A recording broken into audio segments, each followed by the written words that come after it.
జగిత్యాల జిల్లా కేంద్రంలో కిడ్నాప్ కలకలం సృష్టించింది. కొత్త బస్టాండ్ సమీపంలో 5 ఏళ్ల బాలికను కిడ్నాప్ చేసేందుకు యత్నించాడు దుండగుడు. తల్లి కూతుళ్లు బస్ దిగి ఆటో కోసం ఎదురు చూస్తుండగా బాలికనెత్తుకుని పరారయ్యాడు. బాలిక తల్లి కేకలు వేయడంతో కిడ్నాపర్ను వెంబడించి పట్టుకుని చితకబాదారు స్థానికులు. స్థానికుల సమాచారంతో పోలీసులు ఘటనా స్థలికి చేరుకుని కిడ్నాపర్ను పోలీస్ స్టేషన్కు తరలించారు. నిందితుడు ముస్తాబాద్ మండలం పోతగల్కు చెందిన నవీన్ గా గుర్తించారు పోలీసులు.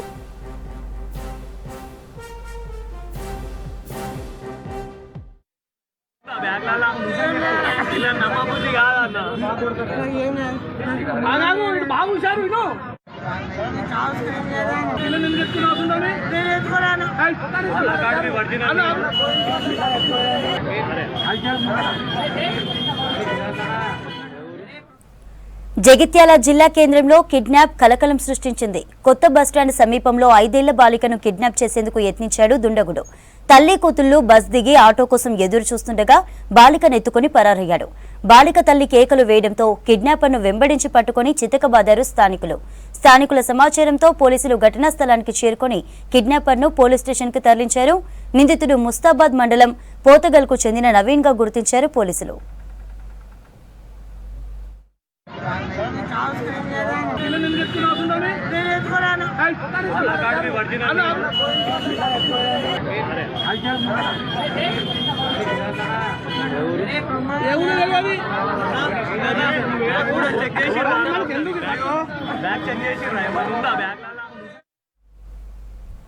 కొండసొరికల్లో కొలువైన కోరమీసాల కొమురెల్లి మల్లన్న కళ్యాణం కన్నుల పండుగగా జరిగింది. ముక్కోటి దేవతలు, పంచభూతాలు, వీరశైవ అర్చకుల వేద మంత్రాల నడుమ వీరశైవ ఆగమ శాస్త్ర ప్రకారం మల్లికార్జున స్వామి, బలిజ మేడాలమ్మ, గొల్లకేతమ్మలను వివాహమాడారు. ఈ మహోత్సవానికి పెద్ద సంఖ్యలో భక్తులు హాజరయ్యారు.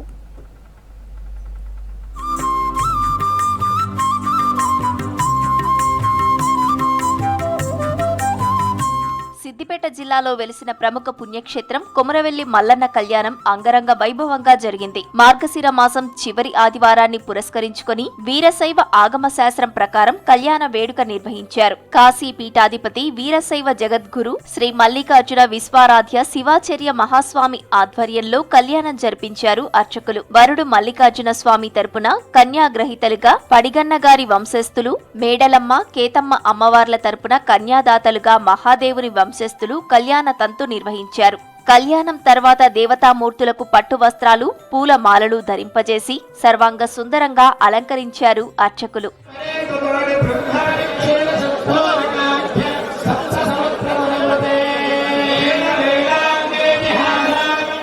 స్వామివారి కళ్యాణ వేడుకతో ఆలయ పరిసరాలు మల్లన్న నామస్మరణతో మారుమోగాయి. మల్లన్న కళ్యాణానికి 50,000 మంది భక్తులు హాజరై ఉంటారని అధికారుల అంచనా. కళ్యాణం దగ్గర ఎలాంటి అవాంఛనీయ ఘటనలు జరగకుండా సుమారు 380 మందితో పటిష్ట బందోబస్తు ఏర్పాటు చేశారు. శ్రీ మల్లికార్జున స్వామి క్షేత్రంలో ప్రతి సంవత్సరం మార్గశిర మాసం ఆఖరి ఆదివారం స్వామివారి వార్షిక కళ్యాణోత్సవం ఉంటుంది. స్వామివారి దర్శనం చేస్తుంది.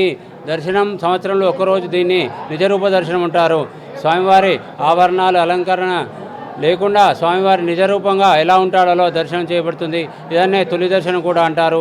ఈ స్వామివారి ఈరోజు 10 గంటల 45 నిమిషాలకు స్వామివారి కళ్యాణోత్సవం అతి వైభవంగా జరపబడుతుంది.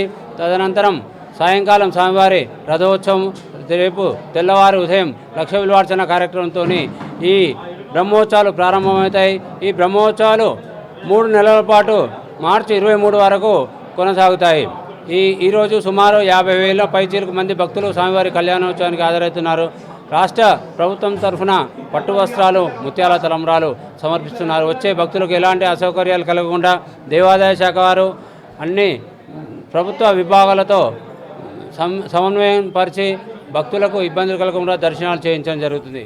ఇక మల్లన్న లగ్గానికి భువనగిరి ఎంపీ చామల కిరణ్ కుమార్ రెడ్డి, మాజీ మంత్రి మల్లారెడ్డి, జనగామ ఎమ్మెల్యే పల్లా రాజేశ్వర్ రెడ్డి, మాజీ ఎమ్మెల్యే కొమ్మూరి ప్రతాప్ రెడ్డి హాజరయ్యారు. కొమురవెల్లి మల్లన్న ఆశీస్సులతో తాను ఎదిగానని అన్నారు మాజీ మంత్రి మల్లారెడ్డి. 20 ఏళ్లుగా స్వామివారి కళ్యాణానికి హాజరవుతున్నానని చెప్పారు. మల్లన్న కళ్యాణానికి మరింత ప్రచారం కల్పిస్తే బాగుండేదన్నారు ఎమ్మెల్యే పల్లా రాజేశ్వర్ రెడ్డి. సంతాప దినాలు అంటూ మంత్రులు స్వామివారికి పట్టు వస్త్రాలు సమర్పించలేదని చెప్పారు. అధికారులు ప్రోటోకాల్ ఉల్లంఘనకు పాల్పడ్డారని ఆరోపించారు. కళ్యాణానికి వచ్చిన భక్తులకు సరైన ఏర్పాట్లు చేయలేదని విమర్శించారు పల్లా రాజేశ్వర్. కొమరవెల్లి మల్లన్న కోట్లాది మంది భక్తులకు ఆరాధనీయులు. ఆ కళ్యాణం కూడా ఎప్పుడు కమనీయంగా బ్రహ్మాండంగా జరుగుతుంటది. ఈసారి సంతాప దినాలని చెప్పేసి మంత్రులు కూడా రాలేదు, ప్రోటోకాల్ కూడా ఏం లేదు, మేమే అధికారులు చేసుకోమని చెప్పారు. ఏదేమైనా ఎప్పుడు ఏ విధంగా జరుగుతుందో అలానే జరిగితే బాగుంటుంది. అదే విధంగా కొద్దిగా ప్రచారం తక్కువైపోయి ఏర్పాట్లు మరిన్ని చేయాల్సి ఉండే, ఎందుకంటే దీనికి వేలాది మంది భక్తులు కూడా ఎప్పటికీ వస్తుంటారు. కాబట్టి మనం మన యొక్క ఇలవేలు పైన ఈ కళ్యాణాన్ని ఇంకా బ్రహ్మాండంగా ఎప్పుడు కూడా జరపాలని చెప్పేసి నేను అధికారులను కోరుతున్నా. మన కొమరల్లి మల్లన్న దేవుడి కళ్యాణోత్సవం పెద్ద ఎత్తున జరుగుతుంది. దీనికి ప్రతి సంవత్సరం కూడా నేను హాజరైతా. ఏది ఏమైనా కొమరల్లి మల్లన్న అంటే మా కులదైవం కాబట్టి ప్రతి సంవత్సరం కూడా నేను వస్తా. కొమరల్లి మల్లన్నను ఏది కోరుకున్నా అది సక్సెస్ అయితా. ఇక వచ్చే నెల 19న మల్లన్న జాతర ప్రారంభం కానుంది. మార్చి 23 వరకు 10 ఆదివారాల పాటు జాతర నిర్వహించాలని నిర్ణయించారు అధికారులు. ఈ జాతరకు తెలుగు రాష్ట్రాల నుంచి పెద్ద సంఖ్యలో భక్తులు వస్తుంటారు.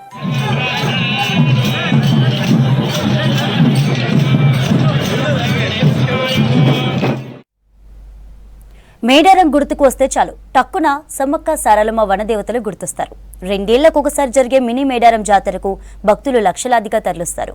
అయితే సమ్మక్క సారలమ్మ జాతర మేడారం అభివృద్ధి విషయంలో ఎండోమెంట్ అధికారుల తీరుపై సమ్మక్క సారలమ్మ పూజారులు అసంతృప్తి వ్యక్తం చేస్తున్నారు.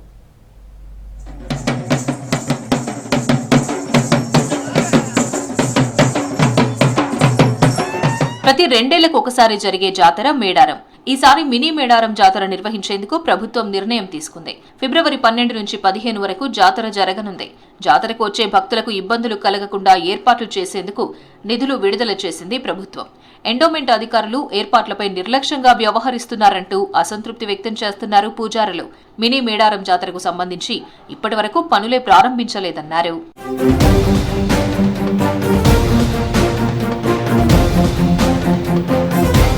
మినీ మేడారం జాతరకు 2 నెలలు మాత్రమే ఉంది. అయినా అధికారుల్లో ఉలుకు లేదు, పలుకు లేదు. అధికారులంతా హన్మకొండలోనే ఉంటూ మేడారాన్ని పట్టించుకోవడం లేదంటున్నారు పూజారులు. అధికారుల తీరుపై మేడారంలో సమ్మక్క సారలమ్మ పూజారులు సమావేశం నిర్వహించి ఎండోమెంట్ అధికారుల తీరుపై నిరసన వ్యక్తం చేశారు.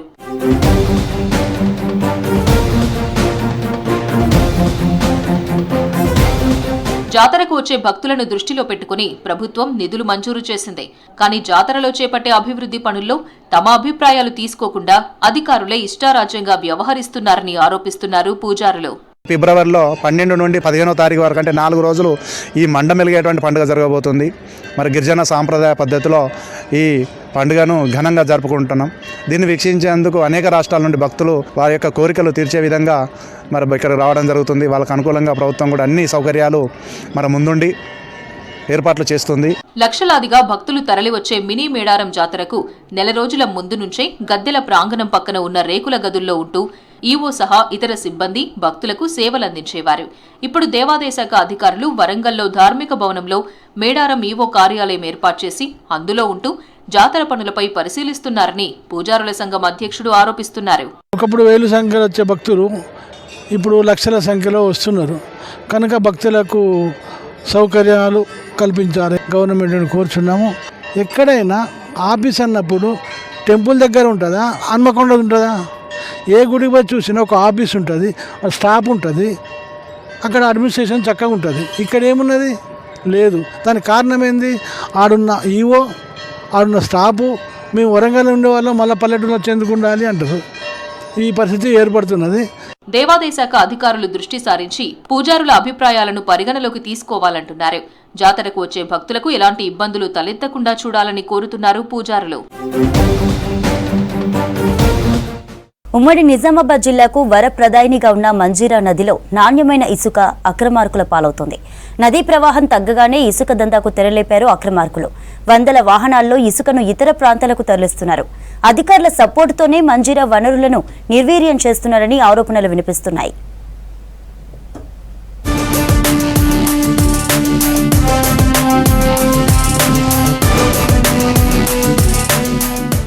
నిజామాబాద్ జిల్లాలో మంజీరా నదిలో ఇసుక దోపిడీకి అడ్డు లేకుండా పోతోందని ఆరోపణలు వినిపిస్తున్నాయి.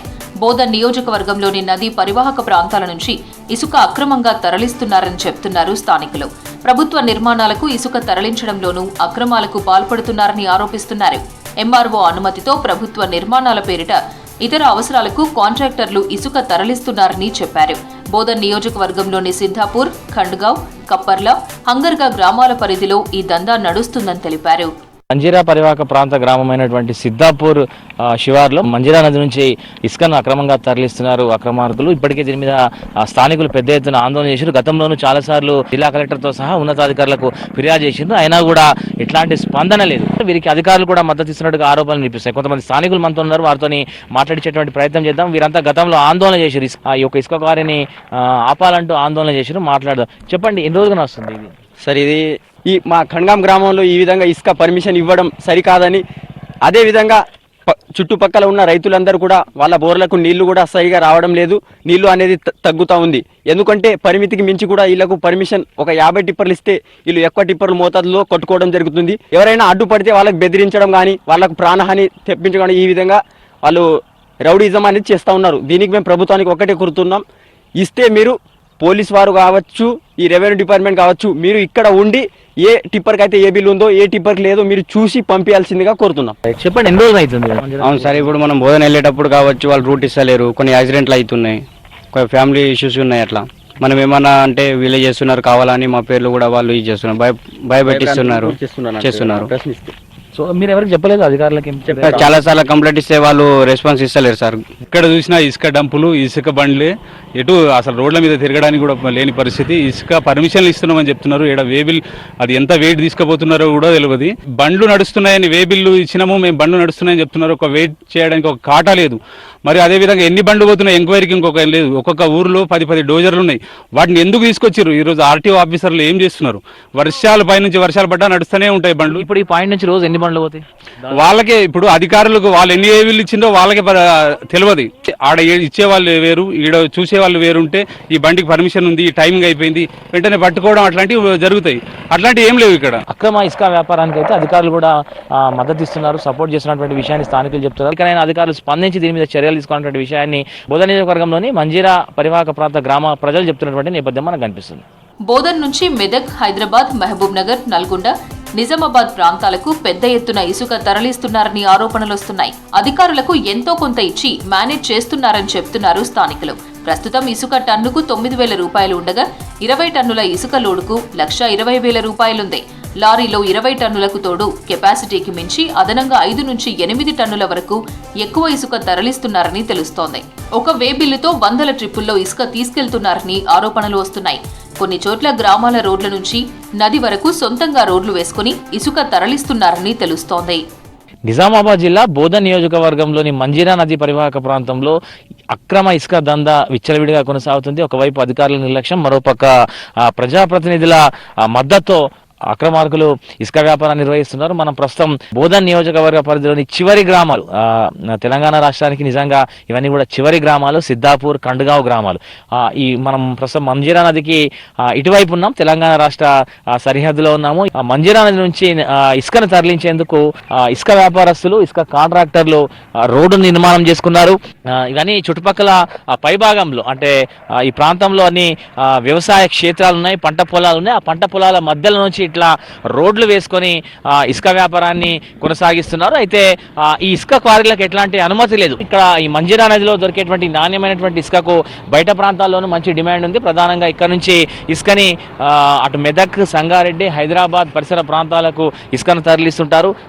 సో ఒక్కొక్క ఇసుక లారీ దాదాపు 40 నుంచి 60 వేల మధ్యలో దూరాన్ని బట్టి దాని యొక్క ధరలు ఉంటాయి. సో మంజీరా నదిలో ఉన్నటువంటి ఇసుకను అక్రమార్కులు కొల్లగడుతున్నారు. దీనికి ఎట్లాంటి అనుమతులు లేవు, ఎట్లాంటి పర్మిషన్స్ లేవు. అధికారులు కూడా దీని మీద మనం అడిగినప్పుడు స్పందించే పరిస్థితిలో కూడా అధికార యంత్రాంగం లేదనే చెప్పాలి. ఇట్లా నిత్యం 10ల సంఖ్యలో వాహనాల్లో ఈ యొక్క ఇసుకను నాణ్యమైనటువంటి మంజీరా నదిలోంచి నాణ్యమైనటువంటి ఇసుకను బయట ప్రాంతాలకు తరలిస్తూ లక్షలు గడిస్తున్నారు. ఇకనైనా ప్రభుత్వం దీని మీద స్పందించాలా, చర్యలు తీసుకోవాలన్నటువంటి డిమాండ్ అయితే బోధన్ ప్రాంత వాసులు వినిపిస్తున్నటువంటి నేపథ్యం మనకు కనిపిస్తుంది.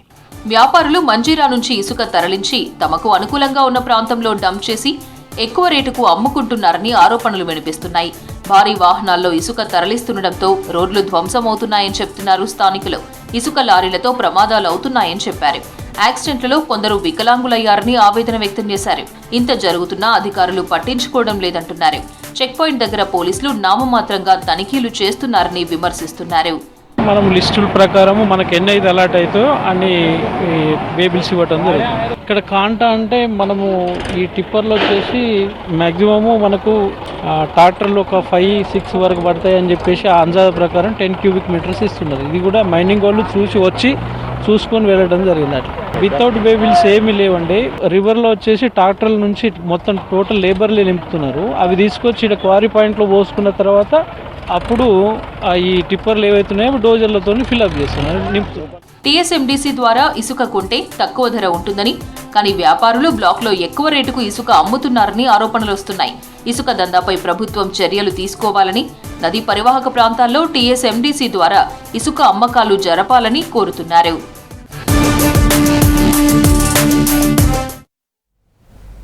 సంగారెడ్డి జిల్లాలో మంజీరా నది తీరంలో మొసళ్లు సంచరిస్తున్నాయి. వారం రోజులుగా గ్రామాల్లోకి వస్తున్నాయి. నిధుల కొరతతో మొసళ్ల సంతానాభివృద్ధి కేంద్రాన్ని మూసివేసిన అధికారులు అందులోని మొసళ్లను మంజీరా నదిలో వదిలారు. నది నుంచి మొసళ్లు గ్రామాల్లోకి వస్తుండటంతో జనం భయాందోళనకు గురవుతున్నారు.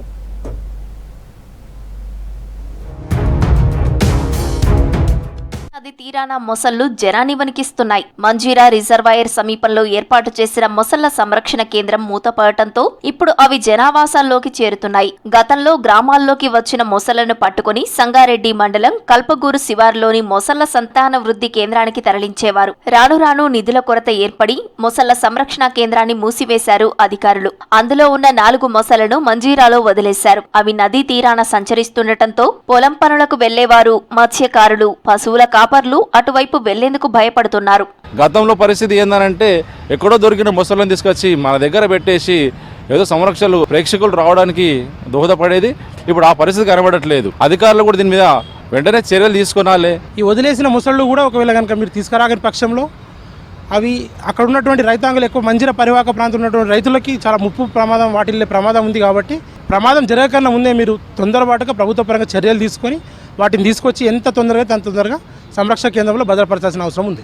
హైదరాబాద్ కి అతి దగ్గరలో ఉన్న మొసళ్ల సంరక్షణ కేంద్రానికి అప్పట్లో పర్యాటకులు ఎక్కువ సంఖ్యలో వచ్చేవారు. ఇప్పుడు అది మూతపడటంతో మొసళ్లను ప్రత్యక్షంగా చూసే అవకాశం లేదు. దీంతో టూరిస్టుల కోసం పర్యావరణ విద్యా కేంద్రంలో మొసలి నమూనాలు ఏర్పాటు చేశారు అధికారులు.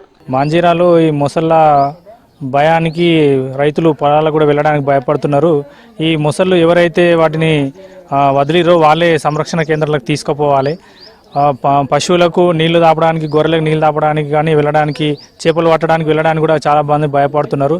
గవర్నమెంట్ తక్షణమే మొసళ్లను వాటి యొక్క సంరక్షణ కేంద్రాలకు తరలించాలని గ్రామం తరపున కోరుతున్నాం. అటవీ శాఖ గణాంకాల ప్రకారం మంజీరాలో మొత్తం 580 మొసళ్లు ఉన్నాయి. మొసళ్ల సంరక్షణ కేంద్రంలో ఒక్క మొసలికి రోజుకు 500 గ్రాముల మాంసం అవసరం. 10 ఏళ్లు నిధుల కొరతతో వాటిని పోషించలేక మొసళ్ల ప్రత్యుత్పత్తి కేంద్రం మూసివేశారు అధికారులు. దీనిపై అటవీ శాఖ అధికారులు స్పందించడం లేదని చెప్తున్నారు లోకల్స్. అంటే మొసళ్ళు ఉన్నాయి, ఇక్కడ ఎందుకు వస్తున్నాయి, ఇక్కడ ఎందుకు తిరుగుతున్నాయి అని అనుకున్నాం. మేము అక్కడ సైడ్ పోవాలన్నా కానీ మాకు భయం వేస్తున్నది. ఇప్పుడు ఏటెన్స్లో పోవాలన్నా కానీ మా పొలాలు ఉన్నాయి, మా వరి చేనులు ఉన్నాయి అక్కడే పక్కకే. అవన్నిటిని ఎట్లా పోవాలి అనేది గవర్నమెంట్ నిర్ణయం తీసుకొని వాటిని ఎట్లానో దాని ప్రాబ్లం సాల్వ్ చేయాలని మేము కోరుకుంటున్నాం. 1962లో నీలం సంజీవరెడ్డి హయాంలో మంజీరా జలాశయం నిర్మాణం చేపట్టింది ప్రభుత్వం. ఆ తర్వాత ప్రాజెక్టు ప్రాంతాన్ని వన్యప్రాణుల అభయారణ్యంగా గుర్తించారు. అంతరించిపోతున్న వన్యప్రాణి జాబితాలో మొసలి ఉండటంతో వాటిని సంరక్షించాలని నిర్ణయించింది సర్కార్. ఇందుకు మంజీరా ప్రాంతాన్ని ఎంపిక చేసి 1978లో ఈ ప్రాంతాన్ని మొసళ్ల అభయారణ్యంగా గుర్తించారు అధికారులు.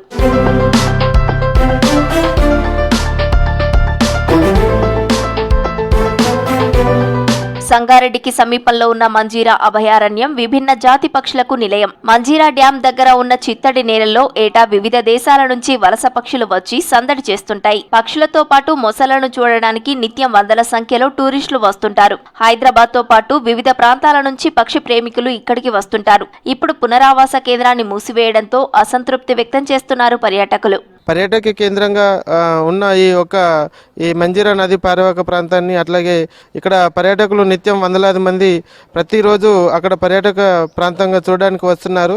అక్కడ మొసళ్ళ సంరక్షణ కేంద్రం అట్లాగే వివిధ రకాల పక్షుల గూళ్ళను ఏర్పాటు చేసి వాటి నిర్వహణ మొత్తం అస్తవ్యస్తంగా తయారు చేయడం అనేది జరిగింది. అధికారులు స్పందించి మొసళ్ళ సంరక్షణ కేంద్రాన్ని మరి అభివృద్ధి చేయాలి. మంజీరా అభయారణ్యంలో మొసళ్ళు, విభిన్న జాతి పక్షులను సంరక్షించాలని, పునరావాస కేంద్రాన్ని పునరుద్ధరించాలని కోరుతున్నారు టూరిస్టులు.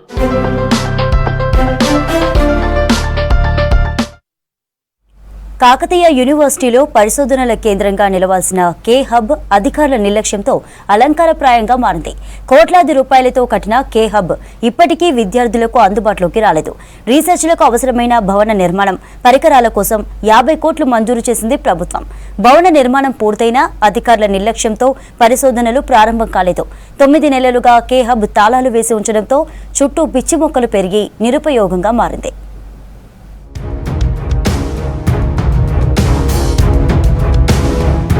కాకతీయ విశ్వవిద్యాలయంలో పరిశోధనలను ప్రోత్సహించేందుకు కేంద్ర ప్రభుత్వం నిర్మించిన కే హబ్ ఇప్పటికీ విద్యార్థులకు అందుబాటులోకి రాలేదు. రాష్ట్రీయ ఉच्चतर శిక్ష అభియాన్ కింద 2018లో కే హబ్ ను మంజూరు చేసింది కేంద్రం. రీసెర్చ్, ఇన్నోవేషన్, క్వాలిటీ ఇంప్రూవ్మెంట్ కోసం కే హబ్ నిర్మాణానికి 50 కోట్లు మంజూరు చేసింది. 2020లో 15 కోట్ల నిధులు విడుదల చేయగా రాష్ట్ర state educational welfare infrastructure development corporation ఆధ్వర్యంలో 6 కోట్లతో కే హబ్ భవన నిర్మాణం పూర్తి చేశారు అధికారులు.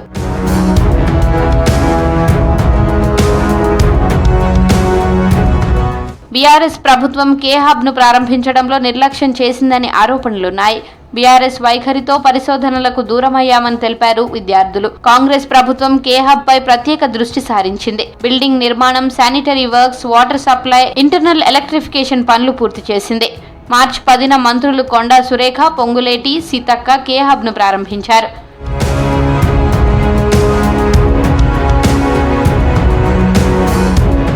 కే హబ్ ప్రారంభం తర్వాత పరిశోధనలకు ఏర్పాట్లు చేయడంలో అధికారులు నిర్లక్ష్యం చేస్తున్నారని విమర్శిస్తున్నారు కేయూ విద్యార్థులు. 9 నెలలుగా కే హబ్ కు తాళాలు వేసి ఉంచారని తెలిపారు.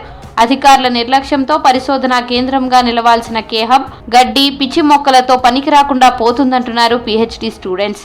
నాణ్యమైన పరిశోధనల కోసం అని చెప్పేసి లక్షలాది రూపాయలు ఖర్చు పెట్టి కేయూ హబ్ను ఏర్పాటు చేయడం జరిగింది. ప్రారంభించి దాదాపుగా 9 నెలలు పూర్తయింది. ఆ కేయూ హబ్ అనేది నిరుపయోగంగా మారింది. పరిశోధనలు చేసుకునేటువంటి అవకాశం పరిశోధక విద్యార్థులకు కానీ ప్రొఫెసర్లకు కానీ లేనటువంటి, అంటే యూజ్ లేనటువంటి పరిస్థితి ఈ రోజున కేయూ హబ్ మనకు కనబడతా ఉన్నది. ఆ కేయూ హబ్ చుట్టూ ఆ పిచ్చి మొక్కలు మొత్తం కూడా పెరిగిపోయి అస్తవ్యస్తంగా గందరగోళంగా తయారవుతున్నటువంటి పరిస్థితి. పరిశోధనలకు అవసరమైన అన్ని వనరులున్నా కే హబ్ ను వినియోగంలోకి తీసుకురావడం లేదని విమర్శిస్తున్నారు పరిశోధకులు, ప్రొఫెసర్లు. కేయూ, యూజీసీ అధికారులు, ప్రొఫెసర్లు ప్రతిపాదించిన ప్రాజెక్టులపై చర్చించి అనుమతి ఉన్న వాటిపై రీసెర్చ్ కు ఏర్పాటు చేయాలని డిమాండ్ చేస్తున్నారు. థింగ్ ఏంటంటే కాకతీయ యూనివర్సిటీలో ఉన్న ఆ కే హబ్ని రీసెర్చ్ పరంగా 100% రీసెర్చ్ పరంగా యూజ్ చేసుకుంటే ఈ 5 సెంటర్స్ ఏవైతే ఇక్కడ అలాట్ అయినాయో దయచేసి మన వైస్ ఛాన్సలర్ గారు, మన రిజిస్ట్రార్ గారు దీని మీద చొరవ చూసి మన పిల్లలకి ఇక్కడ రీసెర్చ్ అవకాశం ఇచ్చి ఇంకా మనం ముందుకెళ్తే ఈ గ్లోబలైజేషన్లో one of the best university in ఇండియాలో కాకతీయ యూనివర్సిటీ ఉంటుంది. కేయూలో రూసా పథకం కింద మొదటి దశలో 6 కోట్ల రూపాయలతో కే హబ్ బిల్డింగ్ నిర్మించారు. ఆ తర్వాత 9 కోట్లతో మౌలిక వసతులు, 23 కోట్లతో centre for drug research, centre for molecules and material physics, centre for nano drug delivery system, centre for medicinal plants ఏర్పాటు చేశారు. కానీ ఆయా డిపార్ట్మెంట్లలో రీసెర్చ్ కు ఏర్పాటు చేయలేదు. పరిశోధనల కోసం ఫండ్స్ మంజూరైనా వర్సిటీ అధికారులు పెద్దగా దృష్టి పెట్టడం లేదని, కే హబ్ బిల్డింగ్ ప్రస్తుతం అలంకార ప్రాయంగా మారిందని విమర్శిస్తున్నారు. కే హబ్ లో దాదాపు ఒక 11 సెంటర్లకు, వివిధ సెంటర్లకు సంబంధించినటువంటి ఒక ప్రతిపాదనలు గతంలో పంపారు. కానీ ప్రస్తుతానికి ఒక 5 సెంటర్లకు సంబంధించినటువంటి ప్రతిపాదనలు అమల్లోకి వచ్చినాయి. ఈ 5 సెంటర్లను కూడా ఎథనో ఫార్మకల్ కావచ్చు, డ్రగ్ అండ్ రీసెర్చ్ కావచ్చు, నానోకి సంబంధించినటువంటి నానో పార్టికల్స్ కావచ్చు, ఇంకా వివిధ రకాలైనటువంటి యొక్క రీసెర్చ్ సెంటర్స్ను ఇమ్మీడియట్గా ఏర్పాటు చేసి ఈ పరిశోధన దిశగా మన యొక్క యూనివర్సిటీని ముందుకు తీసుకుపోవాలని చెప్పేసి మేము కోరుతున్నాం. అధికారులు చొరవ తీసుకుని కే హబ్ చుట్టూ పిచ్చి మొక్కలను తొలగించేలా చర్యలు తీసుకోవాలంటున్నారు స్టూడెంట్స్. కే హబ్ లో పరిశోధనలకు ఏర్పాట్లు చేయాలని డిమాండ్ చేస్తున్నారు. పెద్దపల్లి జిల్లా గోదావరి కనిలోని ఓ పాఠశాల విద్యార్థులు పొలం బాట పట్టారు. పాలకుర్తి మండలంలోని ఎలికలపల్లి, గుంటూరుపల్లె గ్రామాలలోని వరి పొలాలను పరిశీలించారు. రైతులను అడిగి నారుమడి నాట్లు వేసే విధానాన్ని తెలుసుకున్నారు. ఉపాధ్యాయులతో కలిసి నాట్లు వేశారు విద్యార్థులు. ధాన్యం కొనుగోలు కేంద్రాన్ని పరిశీలించి పంట ఎంత కాలంతో చేతికి అందుతుంది, దిగుబడి ఎంత వస్తుంది అన్న వివరాలు తెలుసుకున్నారు.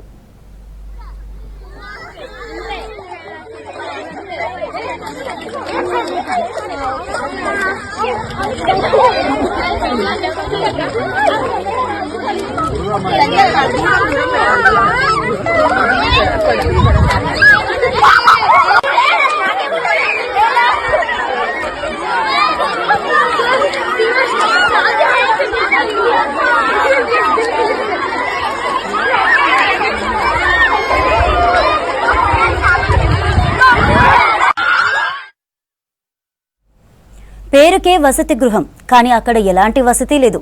చిన్నపిల్లలు చదువుకుంటున్న చోట ఉన్నత అధికారుల నిర్లక్ష్యం అడుగడుగునా కనిపిస్తుంది. చన్నీళ్ల స్నానం, మురికితో సహవాసం, టాయిలెట్స్తో దుర్వాసన, దోమల బెడద, బ్లాక్ బోర్డులు లేవు, పెచ్చులు ఉడుతున్న సీలింగ్, ఫ్యాన్లు, లైట్లు లేవు. పేద విద్యార్థులు చదువుకుంటున్న ఈ గురుకులంలో ఎటు చూసినా ఇబ్బందులే. అధికారుల నిర్లక్ష్యంతో సమస్యల నిలయంగా మారిన ఖమ్మం జిల్లా నేలకొండపల్లి గురుకులంపై స్పెషల్ ఫోకస్.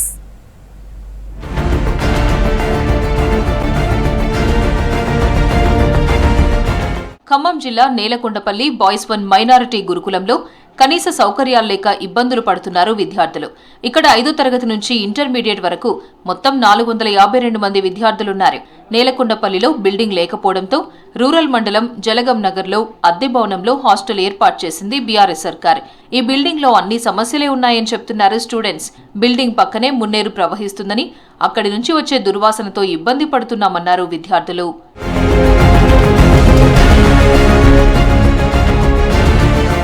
హాస్టల్లో బాత్రూంలు, డ్రైనేజీ వ్యవస్థ సరిగ్గా లేదని చెప్పారు విద్యార్థులు. బాత్రూంలలో ప్లంబింగ్ వర్క్ పూర్తి చేయకపోవడంతో పై ఫ్లోర్ నుంచి వాటర్ కిందికి లీక్ అవుతుందన్నారు. గీజర్లు పనిచేయకపోవడంతో చన్నీళ్ల స్నానంతో జలుబు, జ్వరం బారిన పడుతున్నారు విద్యార్థులు. మొన్నటి వర్షాలకు హాస్టల్తో పాటు క్లాస్ రూమ్లు నీట మునిగాయి, బెంచీలు విరిగిపోయాయి.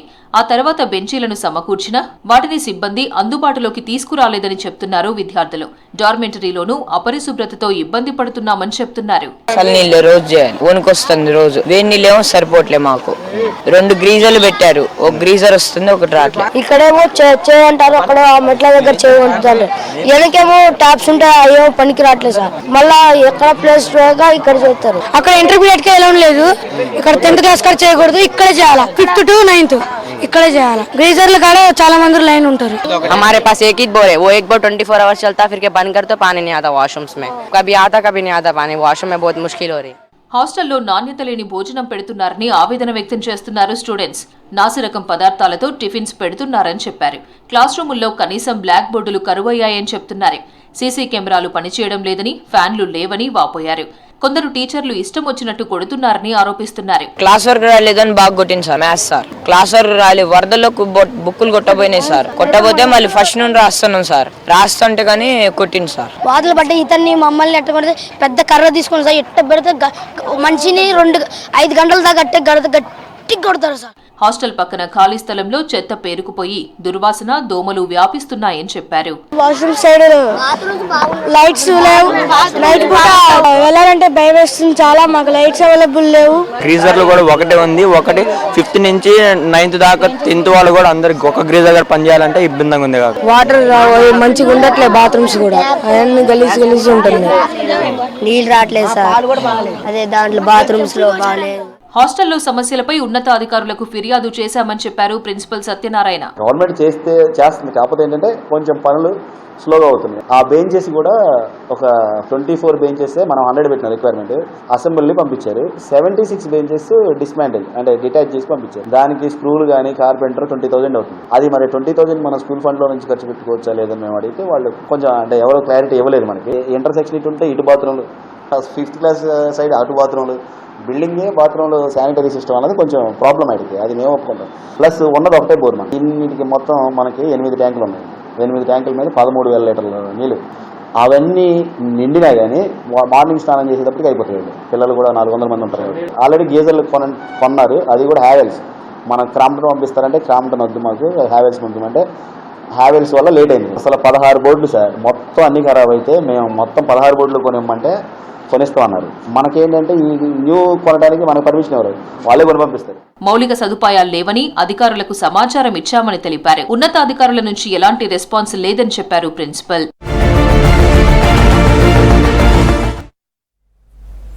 అంగవైకల్యమని బాధపడలేదు, కాళ్ళు చచ్చుబడిపోయాయని అధైర్యపడలేదు. మొక్కవోని ధైర్యంతో చదువులోనే కాదు క్రీడల్లో కూడా రాణిస్తున్నారు. సంకల్పంతో వైకల్యాన్ని జయించి అంతర్జాతీయ స్థాయిలో సత్తా చాటారు వరంగల్ కేయూ పీహెచ్డీ విద్యార్థి రమాదేవి. కంబోడియాలో జరిగిన త్రోబాల్ పోటీల్లో బంగారు పతకం సాధించి ఆదర్శంగా నిలిచారు రమాదేవి.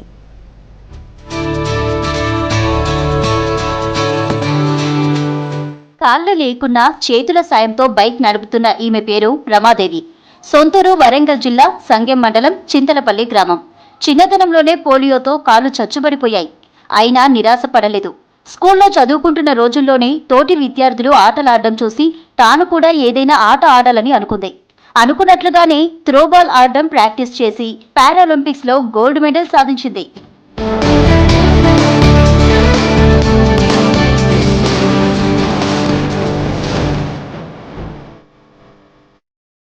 కేయూలో పీజీ పూర్తి చేసిన రమాదేవి త్రోబాల్లో విశ్వవిద్యాలయాల స్థాయిలో ఎన్నో బహుమతులు సాధించింది. పీహెచ్డీ చేస్తూనే స్నేహితురాలి దగ్గరుంటూ షార్ట్ పుట్, జావెలిన్ త్రో క్రీడల్లో ప్రావీణ్యం సాధించి కంబోడియాలో జరిగిన అంతర్జాతీయ పారాలింపిక్స్ త్రోబాల్ పోటీల్లో బంగారు పతకం సాధించింది రమాదేవి. నాకు పెద్ద కళ ఉండేది, యూనివర్సిటీలోనే నేను పీజీ చేయాలి. ఇక్కడ తిరగడానికి చాలా కష్టం చూసాను డిగ్రీ చేస్తున్నప్పుడే. సో నాకు ఏదో ఒక వెహికల్ ఉంటే తప్ప నేను చేయలేను అని ఒక ఫీల్ వచ్చేసి చిన్నగా జాబ్ చూసుకుందామని చెప్పేసి ఒక సార్ దగ్గరికి వెళ్ళి నేను జాబ్ అడిగాను. అడిగితే సార్ ఏమన్నారంటే, నేను ఎక్కడ చెప్పలేదు, ఇప్పుడు మీ ముందే చెప్తున్నాను, ఎందుకమ్మా నార్మల్ వాళ్ళే జాబ్ చేయాలనుకోవట్లేదు, రోడ్ల మీద తిరుగుతున్నారు, నువ్వు ఇట్లుండి జాబ్ ఎందుకు చేయాలనుకుంటున్నావు అని అసలు నన్ను అంటే ఒక బుక్క అన్నం పెట్టే వాళ్ళు కూడా లేరా అన్నట్టుగా మాట్లాడింది సార్. అంటే వాళ్ళు లేక కాదు సార్, నాకు సెల్ఫ్ ఎక్కువ నాకు ఇంపార్టెంట్, నేను ఎవరిపైన డిపెండ్ అయ్యి బ్రతకాలని అనుకోవట్లేదు ఫస్ట్. సో నాకు అది పెద్దగా ఇంపార్టెంట్ కాకపోయినా నా మనసు తెలుసు కాబట్టి నేను సార్కు ధైర్యంగానే ఆన్సర్ ఇచ్చేసాను అక్కడ. సార్ ఎవరు లేక కాదు, నాకు ఉన్నారు, కానీ నాకు నేనుగా బతకాలనుకుంటున్నా అని చెప్పేసాను. అప్పటి నుంచి అది సైడ్కి వచ్చేసాను. నేను ఇక వచ్చేసి ఒక 3 years నేను జాబ్ చేసుకొని వెహికల్ కొనుక్కొని ఆ తర్వాత పీజీ చేసిన. అదే నా స్టోరీ. నెక్స్ట్ మంచి జాబ్ చేయాలి, కొంచెం ఇక నాలాంటి వాళ్ళు ఉంటారు కదా, వాళ్ళకి కొంచెం హెల్ప్ చేయాలనుకుంటాను, అంతే. సేవలో వెళ్ళాలనుకుంటానని. కాళ్ళు చచ్చుపడిపోయిన ఆత్మస్థైర్యంతో అంతర్జాతీయ క్రీడల్లో పాల్గొని గోల్డ్ మెడల్ సాధించడం గర్వంగా ఉందంటున్నారు రమాదేవి స్నేహితులు. రమాదేవి విజయాలు తమకు గర్వకారణమంటున్నారు అధ్యాపకులు. ఇటీవల జరిగిన పారా ఒలింపిక్స్లో రమాదేవి అక్క కాకతీయ యూనివర్సిటీలో చదువుకుంటూ గోల్డ్ మెడల్ సంపాదించినందుకు మాకు సంతోషంగా ఉంది. అక్కను స్ఫూర్తిగా తీసుకొని మేము కూడా మెడల్ సాధించాలని అనుకుంటున్నాం. పట్టుదలతో వెళ్తే సాధిస్తాం, అట్లాని వెనకాడుగు వేయకుండా ముందుకెళ్ళాలి. మొన్న జరిగినటువంటి పారా ఒలింపిక్స్లో మన ఇండియా తరఫున కంబోడియా దేశంలో పాల్గొన్నటువంటి రమాదేవి, కాకతీయ యూనివర్సిటీలో చదువుతున్నటువంటి రమాదేవి తెలంగాణ రాష్ట్రం వరంగల్ జిల్లా సంగెం మండలం చింతలపల్లి గ్రామానికి చెందినటువంటి రమాదేవి పారా ఒలింపిక్స్లో పాల్గొని గోల్డ్ మెడల్ సాధించడం మన అందరికీ కూడా గర్వకారణం అని చెప్పి తెలియజేస్తున్నాము. ఈ యొక్క కాకతీయ యూనివర్సిటీ పేరు ప్రఖ్యాతలు కూడా ప్రపంచానికి చాటి చెప్పినటువంటి మన రమాదేవికి మన వ్యాయామ కళాశాల తరఫున, అదేవిధంగా కాకతీయ యూనివర్సిటీ తరఫున, మన వరంగల్ జిల్లా తెలంగాణ క్రీడాకారులందరి తరఫున కూడా ప్రత్యేకమైనటువంటి శుభాకాంక్షలు తెలుపుతూ అభినందిస్తూ ఉన్నాం. సంకల్పం ముందు వైకల్యం ఓడిపోయింది. విధి వెక్కిరించిన పట్టుదలతో తనలో దాగి ఉన్న క్రీడా నైపుణ్యాన్ని ప్రదర్శించి అంతర్జాతీయ స్థాయిలో పతకం సాధించి అందరి ప్రశంసలు అందుకుంది గోల్డ్ మెడలిస్ట్ రమాదేవి.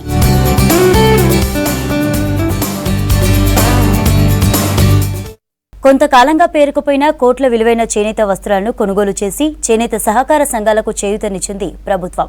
టెస్కోలో బకాయిలను తొలగించేందుకు నిధులు విడుదల చేసింది సర్కార్. 4 ఏళ్లలో 488 కోట్ల బకాయిలుండగా 465 కోట్లు రిలీజ్ చేసింది. దీంతో చేనేత కార్మికులు సంతోషం వ్యక్తం చేస్తున్నారు.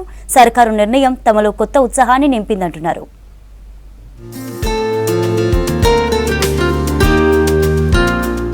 చేనేత రంగంపై ప్రత్యేక దృష్టి పెట్టింది ప్రభుత్వం. నేతన్నల సంక్షేమం, సమగ్ర అభివృద్ధికి ప్రాధాన్యత ఇస్తున్న సర్కార్ చేనేత అభయహస్తం పేరుతో కొత్త పథకాన్ని ప్రారంభించి 238 కోట్లతో ప్రతిపాదనలు రెడీ చేసింది. ఈ స్కీమ్ కింద చేనేత బీమా, థ్రిఫ్ట్ స్కీమ్, నూలుపై సబ్సిడీలో మార్పులు చేసింది ప్రభుత్వం.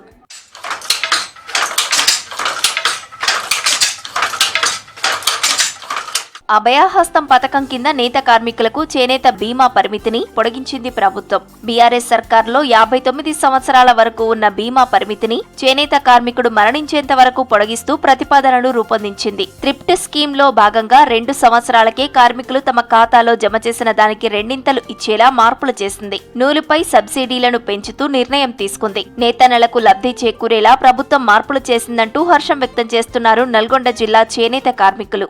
పోచంపల్లి సహకార సంఘంలో వస్తువుల నిల్వలు 1,50,00,000 రూపాయలు నిల్వలు ఉండడం జరిగింది. ఈ సంఘానికి పాలకవర్గం లేక చాలా ఇబ్బందులు పడుతున్న పరిస్థితిలో సంఘ సభ్యులందరం కలిసి ప్రజాభవన్ వెళ్ళి ఆ ఇన్ఛార్జి చిన్నారెడ్డి గారికి కలిసినాము. మా బాధ చెప్పుకోవడం వల్ల ఆయన ఎంబడి ఐన్లూమ్ కమిషనర్ గారికి ఫోన్లో మాట్లాడి సంఘంలో స్టాక్ మొత్తం మీరు ఖరీదు చేయాలి, చాలా రోజులు సంది అవుతుందనే మాట చెప్పడం వల్ల కమిషనర్ గారు స్పందించి తెల్లారే 50,00,000 రూపాయల స్టాకు కొన్నారు. ఇంకా 1 కోటి రూపాయల స్టాకుని 3 దఫాలుగా కొంటమని మాట ఇచ్చారు. వారికి కృతజ్ఞతలు చెప్తున్నాం. కార్మికుడు అనేటోళ్ళు ఈ వృత్తిలో ఉన్నన్ని రోజులు చేసుకుంటూనే ఏమైనా అకాల మరణాన్ని చెందినట్లయితే వారికి 5 లక్షల రూపాయల బీమాని ప్రకటించడం జరిగింది. గత ప్రభుత్వం 59 సంవత్సరాల వరకు ఉన్నదాన్ని మన గౌరవ ముఖ్యమంత్రి వాళ్ళు పని చేస్తున్న రోజులు కూడా మీకు బీమా వర్తిస్తుందని అని ప్రకటించినందుకు కార్మికుల పక్షాన మరోసారి మేము ప్రత్యేక ధన్యవాదాలు తెలియజేస్తున్నాము. ఇంకో విషయం ఏంటంటే మన థ్రిఫ్ట్ పథకాన్ని కూడా ఈ మధ్య నేతన్న అభయహస్తంలో చేర్చడం జరిగింది. దాని గుండా మరి కొద్ది రోజుల్లో ప్రారంభిస్తామని మన ముఖ్యమంత్రి వారు తెలియజేయడం జరిగింది. వారికి కాంగ్రెస్ ప్రభుత్వంలో ఉన్న ఎమ్మెల్యే అందరికీ కూడా మా కార్మికుల పక్షాన ప్రత్యేక ధన్యవాదాలు తెలియజేస్తున్నాం. చేనేత అభయహస్తం స్కీమ్ తీసుకురావడంతో పాటు ఉమ్మడి నల్గొండ జిల్లాలో చేనేత సహకార సంఘాల్లో పేరుకుపోయిన వస్త్రాలను కొనుగోలు చేసింది ప్రభుత్వం. 6,23,00,000 విలువ చేసే వస్త్రాలు నిల్వ ఉండగా ఒకేసారి 3,50,00,000 రూపాయల విలువైన వస్త్రాలను టెస్కో ద్వారా కొనుగోలు చేసింది. మరోవైపు నెల రోజుల్లో మిగతా వస్త్రాలను కొంటామని చెప్పారు అధికారులు.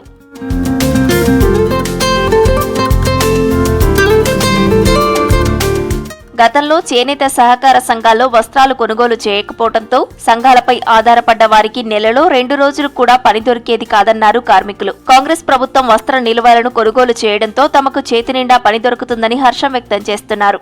అయితే ఎప్పుడైతే ఎలక్షన్లు బంద్ చేసిర్రో మొత్తం కుంటుపడ్డ సార్. ఇది కొనుగోలు లేదు. పాలు ఇస్తుర్రు కానీ పైసలు ఇచ్చే వరకు అలా 3-4 నెలలు అవుతుంది సార్. ఇంచుమించు ఏడాదికి ఒక 2-3 ఖాతాలు పడాలంటేనే బలం అవుతుంది మాకు. ముఖ్యంగా ఈ బకాయిలతో పాటు థ్రిఫ్ట్ ఫండ్ స్కీమ్ కూడా రిలీజ్ చేసి ఒకే ఏకకాలంలో 90 కోట్ల రూపాయలు, అంటే మా ఒక్క పోచంపల్లి పరిధిలోనే 30 కోట్ల రూపాయలు రిలీజ్ అయినాయి. అంటే ఈ రకంగా ఎన్నో సంక్షేమ పథకాలు ఈ గవర్నమెంట్ చేస్తూ ఉంది. మెయిన్గా అయితే ఈ రుణాలు మాఫీ చేయడం వల్ల, ఈ రుణాలు మాఫీ చేసేదాని మీద కూడా ఆలోచన చేస్తున్నారు. అతి తొందరలోనే 10 సంవత్సరాల నుంచి చేనేత సహకార సంఘాలకు ఎన్నికలు లేక, వాటి మీద నిర్ణయాలు తీసుకునే అధికారాలు లేక ఎంతో వెనుకబడి ఉన్నాయి. అతి తొందరలో ఎన్నికలు జరుపుతామని ఈ గవర్నమెంట్ తెలియబడటం చాలా సంతోషకరం. త్వరలోనే చేనేత సహకార సంఘాలకు ఎన్నికలు నిర్వహించాలని కోరుతున్నారు చేనేత కార్మికులు. రైతు రుణమాఫీలాగే చేనేత రుణమాఫీ చేసి చేనేత వృత్తికి పూర్వ వైభవం తీసుకురావాలని విజ్ఞప్తి చేస్తున్నారు.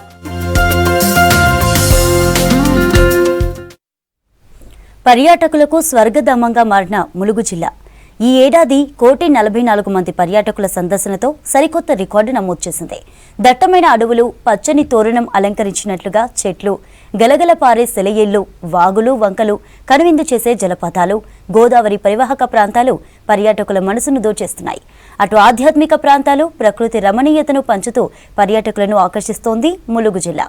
టూరిస్టుల కోసం కొత్తగా ఐలాండ్స్ అందుబాటులోకి రానున్న ములుగు ప్రాంతంపై స్పెషల్ స్టోరీ.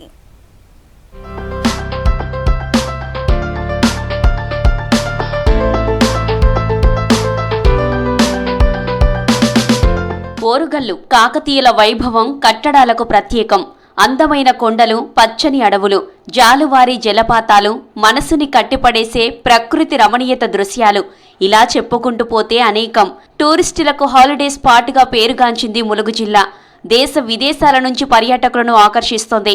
యునెస్కో గుర్తింపు పొందిన రామప్ప దేవాలయం, లక్నవరం చెరువు, మేడారం, మల్లూరు లక్ష్మీ నరసింహస్వామి గుడి, బొగత జలపాతం, తాడ్వాయి అడవుల సహజ సిద్ధ అందాలకు నిలయంగా పేరుగాంచిన ఈ ప్రాంతం 2024 ఏడాదిలో అత్యధిక టూరిస్టులు వచ్చిన ప్రాంతంగా ఫస్ట్ ప్లేస్లో నిలిచింది.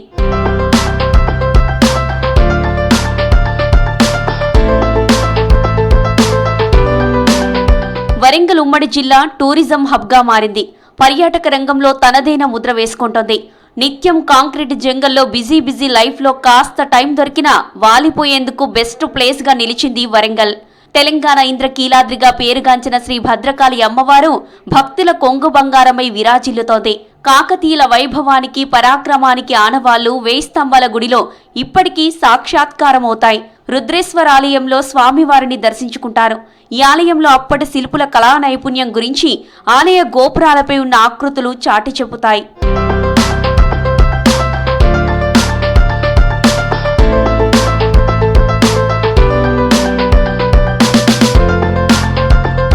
రాష్ట్రంలోనే టూరిజం సర్క్యూట్గా ములుగు పతాక స్థాయిలో నిలుస్తోంది. సహజ సిద్ధమైన అటవీ అందాలకు కేర్ ఆఫ్, పూర్తిగా ఏజెన్సీ ప్రాంతం, రిజర్వ్డ్ ఫారెస్ట్ మధ్య గోదావరి ప్రవాహం మరింత ఆకర్షణీయంగా కనిపిస్తోంది. కాకతీయ కట్టడాలు, సహజ సిద్ధ అందాలు పోటీ పడుతున్నట్లుగా ఉండడంతో పర్యాటకులు ఫుల్ ఎంజాయ్ చేస్తారు. ఇక 2 ఏళ్లకోసారి జరిగే మేడారం జాతర మరింత ప్రత్యేకంగా నిలుస్తోంది. ఈ మహాజాతరకు గతేడాది 1,40,00,000కు పైగా భక్తులు, పర్యాటకులు వచ్చారు. జాతర ప్రధానంగా 4 రోజులు జరిగినా నెల రోజుల ముందు నుంచే పర్యాటకుల సందడి ప్రారంభమవుతుంది. జాతర తర్వాత కూడా లక్షల్లో పర్యాటకులు వస్తుంటారు.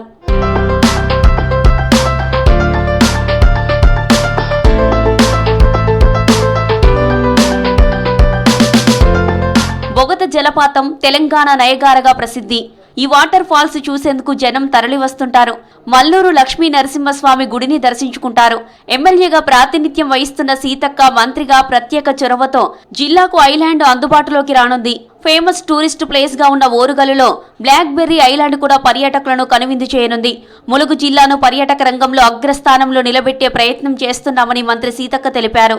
తెలంగాణ ప్రజానికం గర్వించేలా ఓరుగల్లు పర్యాటక ప్రాంతంగా మారుతుందన్నారు. టూరిస్టులు ఎక్కువగా వరంగల్కు రావడానికి ఆసక్తి కనబరుస్తున్నట్లు తెలిపారు మంత్రి సీతక్క.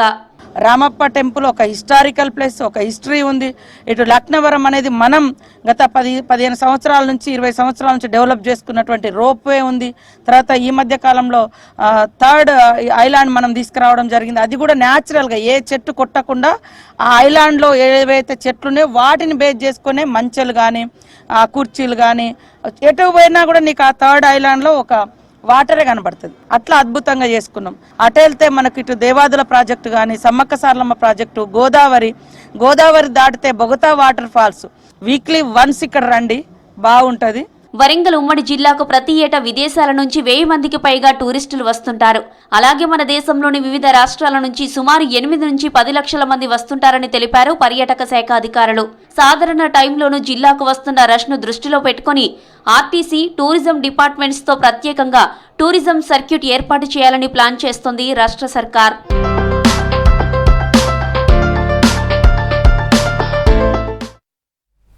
ములుగు జిల్లా ఏటూరు నాగరం, వెంకటాపురం మండలాల్లో మత్తు పదార్థాలను పసిగట్టే స్నిపర్ డాగ్తో తనిఖీలు చేపట్టారు పోలీసులు. RTC bus stand, shopping malls, hotels, ప్రధాన కూడళ్లలో స్నిపర్ డాగ్స్తో సోదాలు చేశారు. డిసెంబర్ 31 వేడుకల నేపథ్యంలో యువత గంజాయి, డ్రగ్స్ వాడకుండా నియంత్రించడానికి వ్యాపార సముదాయాల్లో ఆర్టీసీ బస్సులు, ప్రైవేటు వాహనాలను ఆపి క్షుణ్ణంగా చెక్ చేశారు. గంజాయి, డ్రగ్స్ పై ఎలాంటి ఇన్ఫర్మేషన్ తెలిసినా తమకు సమాచారం ఇవ్వాలన్నారు పోలీసులు.